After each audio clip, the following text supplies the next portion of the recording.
हम लोग अक्सर देखते हैं ड्यूटी के दौरान बहुत सारे लोग रील बनाते रहते हैं। ये अनुशासनहीनता का एक पार्ट है। उस समय हमें अपनी ड्यूटी के प्रति सजग होना होगा, न कि रील बनाना होगा। हमें इस बात को ध्यान में रखना होगा कि जिस कार्य को हमें करना है उसके प्रति उतनी ही सतर्कता और उतनी ही गंभीरता भी होनी चाहिए, तब वह गरिमापूर्ण तरीके से परिणाम दे पाएगा। कोई ऐसा काम नहीं करना चाहिए जो अनावश्यक हमें हंसी का पात्र बनाए। सिस्टम पे अनावश्यक उंगली उठाने का प्रयास होता है। अपने आप तो कुछ कर नहीं सकते, लेकिन सिस्टम पे उंगली उठाते हैं लोग। भाई, जो व्यक्ति जिसकी जहां ड्यूटी है वह कार्य करेगा तो परिणाम अपने आप आएगा।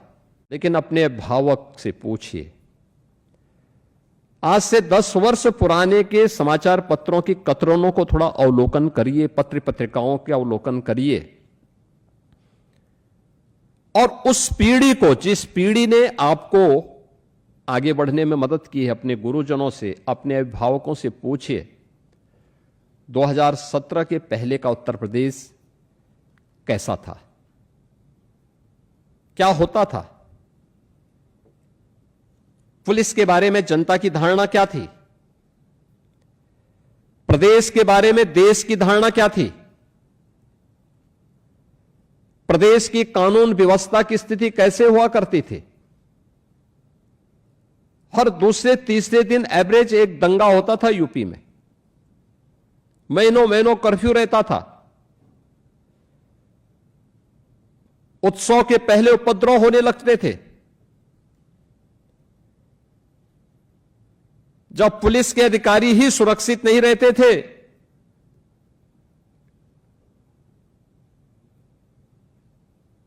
मुरादाबाद में आपने देखा होगा, हमारे डीआईजी स्तर के एक अधिकारी को उपद्रवियों ने घेर करके मारा था। यानी ये मान करके कि वह अब जीवित नहीं बचे, इसलिए वे उपद्रवी छोड़ करके तब चले गए। अन्यथा उनको पता होता कि व्यक्ति जीवित है तो छोड़ते नहीं। जब पुलिस अधिकारी ही सुरक्षित नहीं है,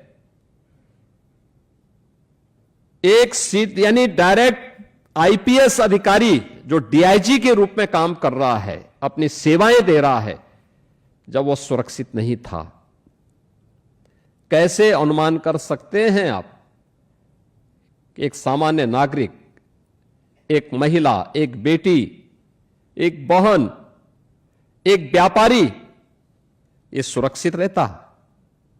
कल्पना थी, यूपी के लिए कल्पना थी। उत्तर प्रदेश जैसे राज्य के लिए लोगों ने इस पर कल्पना करनी भी बंद कर दी थी कि यह कभी हो पाएगा यूपी में।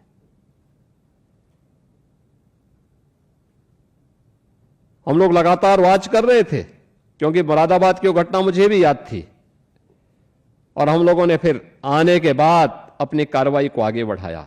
हम जानते थे कि उस समय बहुत सारे पॉलिटिकल प्रेशर वहां पे पड़ रहे थे उन अपराधियों को बचाने के लिए, और अंततः उन सभी अपराधियों को अभी पिछले कुछ दिनों पूर्व सरकार की प्रोसिक्यूशन की विंग के माध्यम से किए गए प्रयासों का परिणाम था।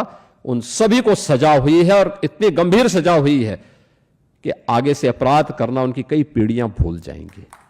हमने भर्ती की प्रक्रिया को पूरी पारदर्शिता के साथ आगे बढ़ाया। भर्ती की प्रक्रिया कोई अनुमान कर सकता है? आज हम 930 कंप्यूटर ऑपरेटर को नियुक्ति पत्र वितरित कर रहे हैं। अभी पिछले दिनों आपने देखा होगा लगभग 35,000 पुलिस आरक्षी के लिए परीक्षा संपन्न हुई है। 28 लाख नौजवान उसके लिए एप्लीकेंट थे। उससे पहले 41,000 होमगार्ड के लिए भी हम लोग परीक्षा आयोजित की।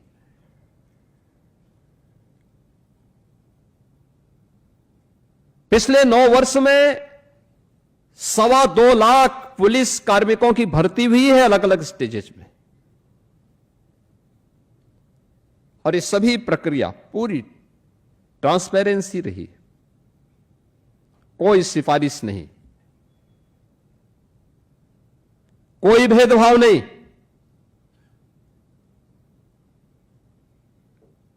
कानून का राज स्थापित करने के लिए, सुशासन के उन लक्ष्यों को प्राप्त करने के लिए आवश्यक है शुरुआत यहां से हो,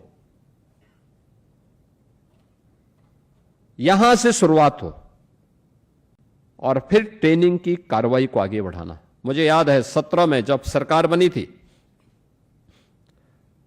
उस समय मैंने पूछा भी पुलिस की कितनी भर्तियां हैं। मुझे बताया गया था कि साहब इतने लाख भर्तियां होनी हैं। भाई क्यों नहीं हो पाई हैं? क्योंकि कोर्ट का स्टे है। कहां कहां से स्टे है? कागज निकाले गए सुप्रीम कोर्ट से, हाई कोर्ट से, अलग अलग भर्तियों में स्टे थे। भाई इस स्थगन आदेश का मतलब क्या है? माननीय न्यायालय की अपेक्षा क्या है? और उन अपेक्षाओं पर क्यों नहीं हमारा भर्ती बोर्ड खरा उतरता है? हमने उसमें कार्रवाई शुरू की। माननीय न्यायालय ने आदेश दिया कि आप भर्ती कर सकते हैं। हमने प्रक्रिया को आगे बढ़ाने की शुरुआत की कि पता लगा, मैंने कभी भर्ती होंगे तो ये जवान जाएंगे कहां ट्रेनिंग के लिए? कहा साहब ट्रेनिंग सेंटर नहीं। यानी उस समय बताया जा रहा 3000 भर्ती एक बार में होगी। आप अनुमान करिए कि 3000 नौजवानों की एक भर्ती की प्रक्रिया होती, फिर 9 महीने की उनकी ट्रेनिंग होती, तो मुझे लगता है कि कई दशक बीत जाते भर्ती होने में। हमने कहा भी नहीं, नियम को ठीक करो, तेजी करो।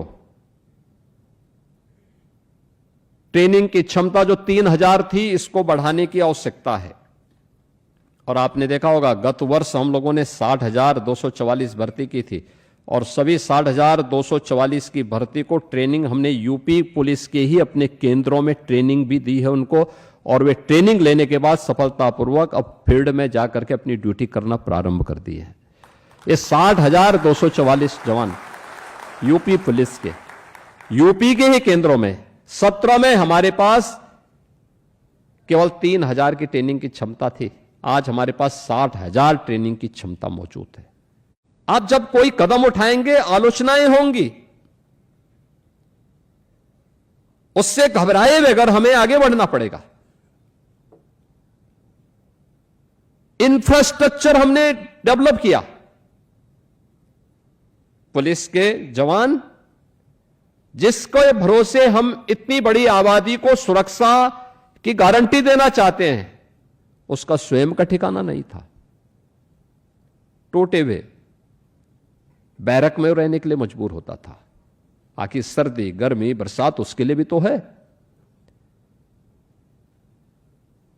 उसके लिए भी तो ये सब समस्याएं हैं, लेकिन नहीं, उसकी सुविधा का ध्यान नहीं होता था।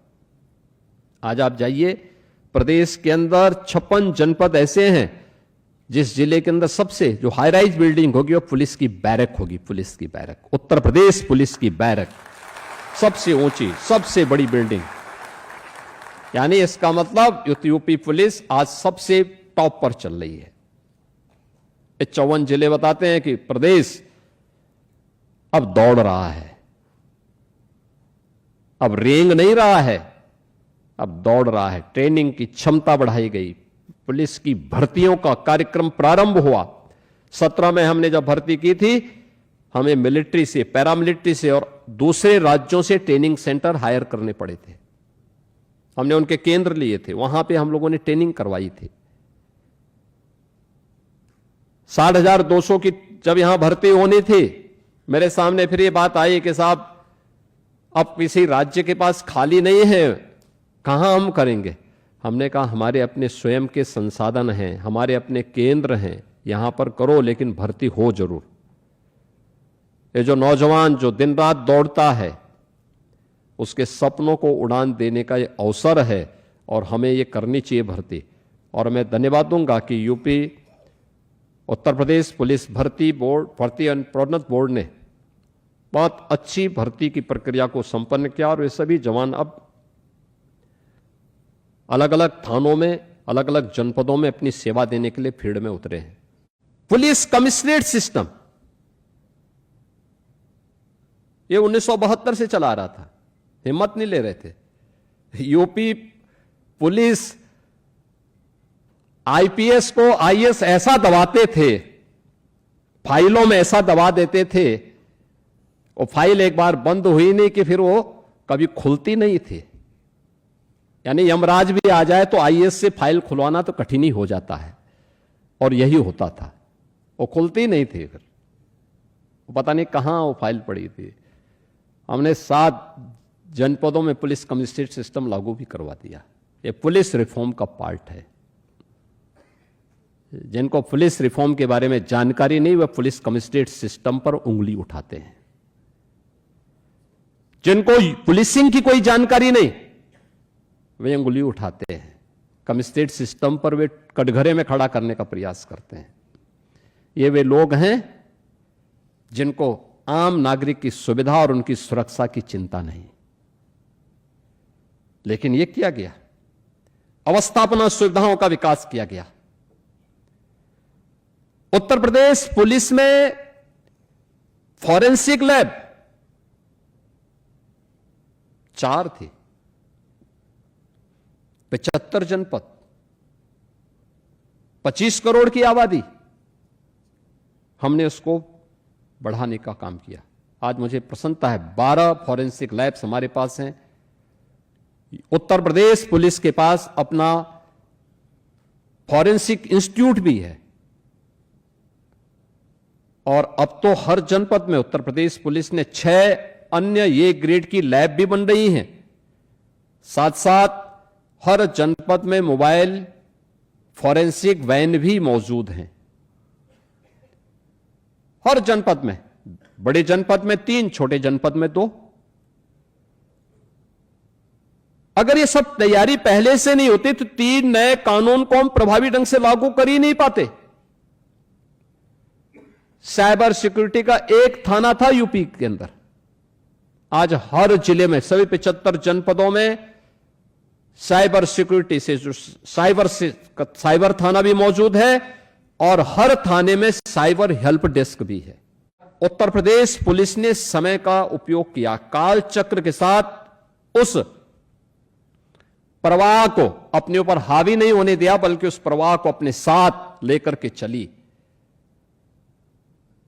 तो उत्तर प्रदेश पुलिस आज देश के अंदर निखर गई है। अब उत्तर प्रदेश पुलिस पर कोई उंगली नहीं उठाता, लेकिन काल चक्र की प्रवाह के बगैर जो व्यक्ति अनिर्णय का शिकार होता है, वह कटघरे में भी खड़ा होता है और अंततः बिखर जाता है।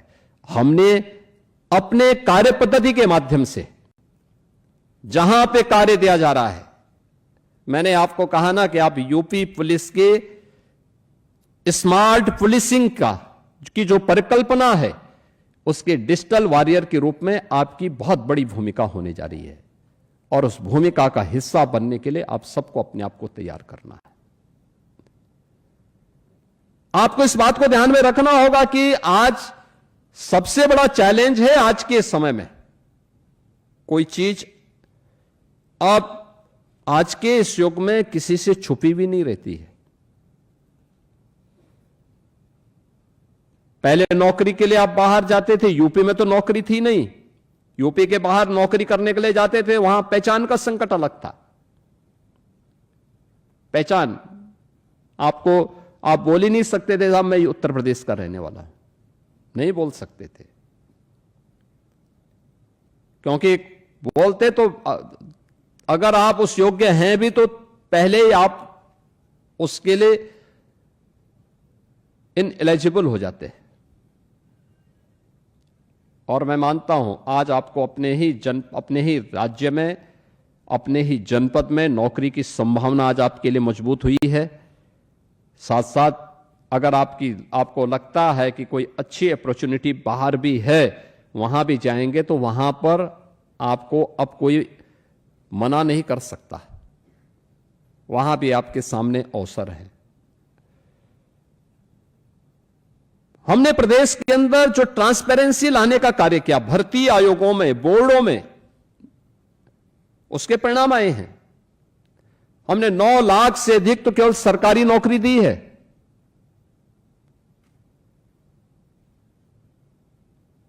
प्रदेश के अंदर सुरक्षा का जो वातावरण बना है, लाखों नौजवानों को उसके माध्यम से, निवेश से और उद्योगों की संख्या, आप सोचो कि यूपी के अंदर कुल 14,000 बड़े कारखाने थे, कुल 14,000। इतनी बड़ी आबादी का राज्य। एमएसएमई लगभग बंद हो गया था। आज हमारे पास बड़े कारखानों की संख्या इन 9 वर्ष में 32,000 से अधिक हुई है। 32,000 बड़े कारखाने स्थापित हुए हैं, लाखों नौजवानों को यहां नौकरी मिली है और 96 लाख एमएसएमई यूनिट में फिर से पुनर्जीवित होकर के रोजगार के नए अवसरों को सृजित किया है। जब किसी भी स्तर पर कोई भी किसी भी प्रकार का भेदभाव नहीं है, तो फिर शासन भी आपसे अपेक्षा रखेगा कि उतनी ही ईमानदारी के साथ, उतनी ही गरिमापूर्ण तरीके से आप जिस दायित्व का निर्वहन करेंगे, जो दायित्व आपको सौंपा जाएगा, एक कंप्यूटर ऑपरेटर के रूप में उस दायित्व को भी उतनी ही स्पीड के साथ आपको आगे बढ़ाना है।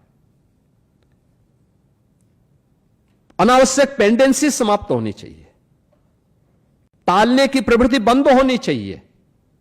अगर हम भी टाले होते पिछली सरकारों की तरह, अरे साहब हो जाएगा ना, ये अगले दिन काम हो जाएगा, अगले दिन के लिए हम भी छोड़े होते तो ये भर्तियां नहीं हो पाती, ये 2.25 लाख अकेले उत्तर प्रदेश पुलिस में नहीं हो पाती, अवस्थापना सुविधाओं का विकास नहीं हो पाया होता, ट्रेनिंग सेंटर इतने बड़ी संख्या में नहीं विकसित हो पाए होते, यूपी पुलिस के द्वारा जो कदम अलग अलग फील्ड में उठाए गए ये सब नहीं हो पाए होते।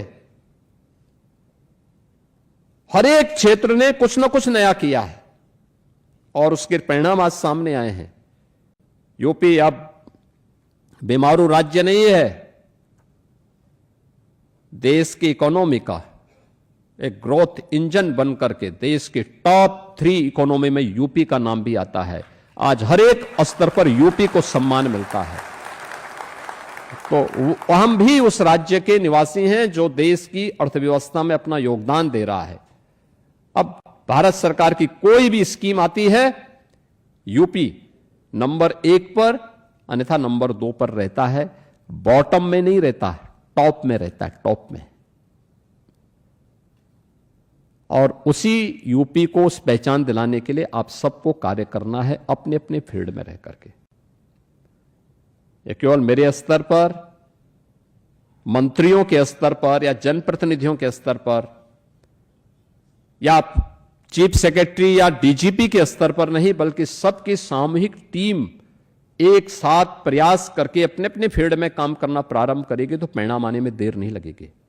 और उस नए यूपी के बारे में हमें कार्य करना है। आप सभी अब विकसित भारत की प्रधानमंत्री जी के विजन को आगे बढ़ाने के सारथी भी हैं अपने अपनी फील्ड के।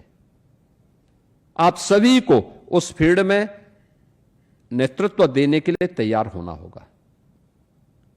और याद रखना, यह तभी हो सकता है जब आप आत्म अनुशासन के भाव को बनाए रखेंगे।